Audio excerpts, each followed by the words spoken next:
What's up guys, and welcome back to Software Knowledge Solutions, and today we're talking about Hogwarts Legacy, the best settings you can use right now at this very moment with all the GPU drivers update, Windows updates, and every single update that came out on your machine. And this is for all users out there. It doesn't matter what type of GPU you're running, what type of CPU you're running, what type of RAM you're running.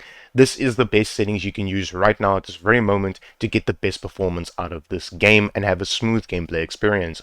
All you need to do is follow my guidelines and you should be good to go. Alright, let's jump straight into it. Alright, ladies and gentlemen, the first thing I highly recommend you go ahead and do is, if you are an NVIDIA user like me, you're just going to right click on your desktop and then open up NVIDIA control panel, and then just let NVIDIA control panel open like this. Then I highly recommend you go ahead and use this one over here that says use the advanced 3D image settings, and then you're going to click on take me there, which is basically just going to take you to manage 3D settings.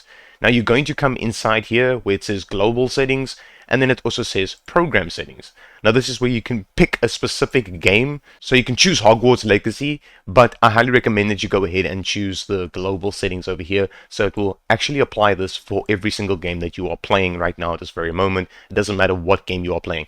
These settings inside here are the best settings you can use right now in 2023 for the managed 3D settings inside the global settings for every single game that you are playing right now at this very moment. So with image scaling, you are going to leave this off. Ambient occlusion, you're going to leave off. Anisotropic filtering, you're going to leave an application controlled. So basically what this will do is it will automatically detect what you are using inside your game, like your times 2, times 4, times 6, times 8, times 16. It will automatically pick that up for you. Anti-aliasing, these three play a very big role inside your physical games. So I do highly recommend you go ahead and put FXAA off, and then gamma correction, have this on, and then application controlled on the mode on anti-aliasing, so you can do it inside your game, not inside NVIDIA control panel. Right, so anti-aliasing transparency off, background application max frame rate off, you do not want this to be on.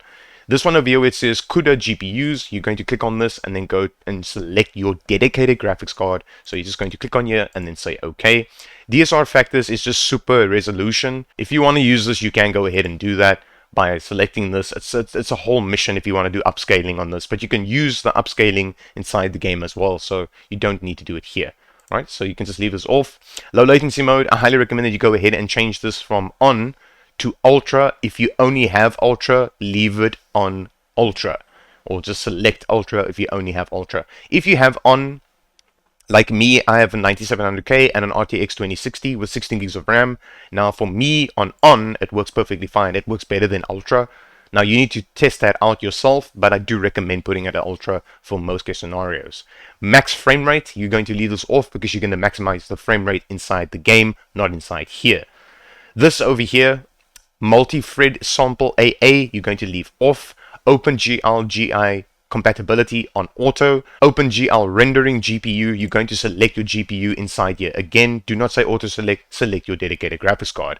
Power management mode, you are going to select this to prefer maximum performance, not adaptive, not optimal power, prefer maximum performance. Shader cache, you're going to put this on 100 gigs. Trust me, if you've never done this before and yours is disabled or default driver, put it on 100 gigs. Don't put it on unlimited, put it on 100 gigs. This will help with just slight lag inside the game. It kind of feels like lag when you're playing, but it's not lag, it's your game freezing a very slight bit, which is basically helping for your 1% lows in your FPS. So I highly recommend you go ahead and put this on 100 gigs. These play a very big role inside the game. The texture filtering, so this one you're going to keep on off. This one you're going to keep on allow. So let this be on allow, not on clamped.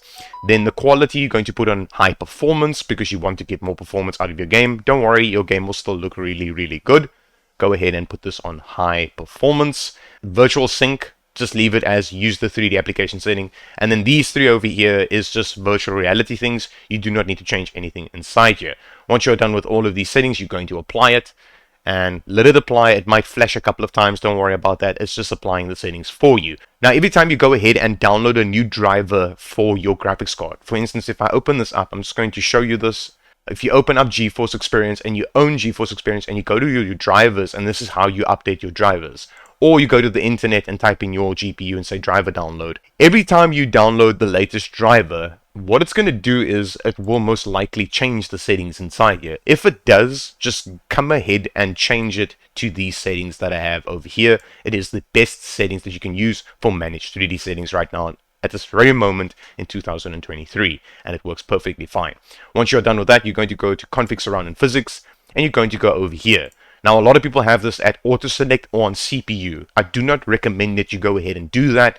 If you use CPU, that means you have an APU unit, meaning you have a CPU with a GPU built into it. That's called an APU, meaning you do not have a dedicated graphics card. Now, most people out there, 95% of the people that's playing this game or any other game, is using a dedicated graphics card. Go ahead and select that GPU and say apply if you haven't done this already. Alright, let's jump straight into the game's best settings. Alright, so the first thing is display options. I highly recommend that you go ahead and change this one over here to performance. It actually increases performance in the game and makes the game run much smoother. Trust me on this, it actually does. You can go with fidelity or even ray tracing, but that is if you have a really decent graphics card and your performance is really good if you use those options. But I do recommend you go with performance over here. Trust me on this. Okay, so audio settings is your own personal preference. I can't tell you what to do here. This is literally your own personal preference depending on what type of audio you use. Do you use a headset? Do you use a TV? What do you physically use? So it's your own personal preference here. Alright, ladies and gentlemen, so the graphics options plays a very big role inside this game. It really does play a very big role in this game. And a lot of people will tell you most likely to either put like, you know, the sky quality to low, or like the foliage or whatever, just shadow qualities, just in general things that will eat your FPS. Now, what I recommend you go ahead and do is try this rather than selecting individual things and changing individual things. Go ahead and select a preset for yourself. It actually works much better. So either you would go with recommended for your machine, so if that's low, high, medium, ultra, you know, whatever. So I highly recommend you go ahead and select a preset, because what it will do is it will actually make your game run much more stable by selecting either low if you have a low-end machine, medium if you have a medium-end machine, high if you have a high-end machine, and ultra if you have a 4K capable machine of playing at 4K and you're using Fidelity FX Cache and stuff like that, or ray tracing. Then you can go with ultra, but I do recommend you either start at low and work your way up and see which one works the best for you at this very moment. Alright, ladies and gentlemen, so the display options over here plays a very big role inside the game as well. It really does. Now, something I highly recommend you go ahead and do is change this from whatever you have it on to full screen mode. It's highly recommended to play this at full screen, but if you are losing FPS and you want more FPS inside your game, go ahead and put it at windowed full screen. It does help a lot. If you're playing at 1440p or 1080p, go ahead and put it at windowed full screen. It does help. Now, a lot of people are using AMD FSR 1.0 or AMD FSR 2 because that is a really good upscaling right now at this very moment to make the game run really well. Now, if you're getting anything like screen tearing, you're going to need to have VSync on. If you don't get screen tearing, you can go ahead and put that off. You can copy my settings as it is over here as is, and you should be good to go. Or you could go with AMD FSR 2, which is actually the better option for most PCs out there at this very moment. But if you're running a lower machine, go with AMD FSR 1.0. Please go ahead and use this. Ladies and gentlemen, if this worked for you, leave a like, leave a comment, subscribe to the YouTube channel if you're new here. And those settings that I just showed you now are the best settings you can use right now at this very moment, depending on what type of machine you are running. And you can be using any type of machine, so these settings are for all users.